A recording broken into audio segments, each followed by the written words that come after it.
Naku, meron na pong isang, miyembro ng pamilya, ng isa sa mga ex-marines na ito ang nagsalita na rin. Ako 'no ay napilitan, pinilit lang yung kanyang asawa. Kaya ngayon ay humihingi ng tulong sa NBI para nga i-rescue yung kanyang asawa na isa nga dito sa kuno ay 18 ex-marines.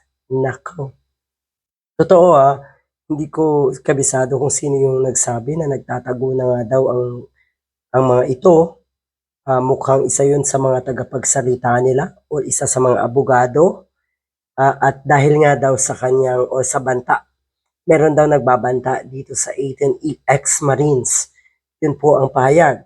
At yan ay matapos nga sabihin or kasuhan ni former Senator Antonio Trillanes, etong mga to kasama yung mga abogado at si Mike Defensor. Para daw sa kaligtasan nila kaya sila nagtatago. Tinanungan ng media kung sino daw ba yung specifically kung ano daw ba yung threat sa kanila at sino daw ba uh, specific na target niya. Sila bang lahat or sino daw ba yung nagbibigay ng uh, threat dito sa mga ito. Wala namang masabi. Oh, yan.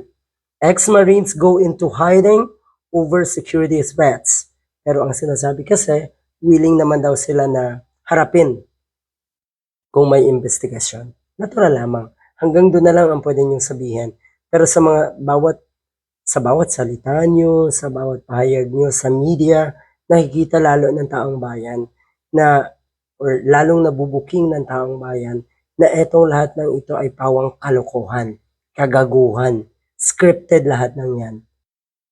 Kaya sa ngayon, ang sinasabi ay hindi na daw lalantad madalas sa publiko etong 18 ex-marines na ito dahil nga daw sa banta sa kanilang seguridad. Ang katanungan naman, yung mga pamilya nyo ba ay damay din sa banta na yan? Kasi normally yan ang nangyayari.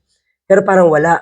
Kasi ang ilan sa mga pamilya na itong mga ito ay umamin na nga rin na etong mga ito ay pinilit lamang na sumama sa grupong ito. Kung sino ang pumilit ay baka yung taga Quezon City na ambisyoso na namang may ambisyon na namang maging mayor.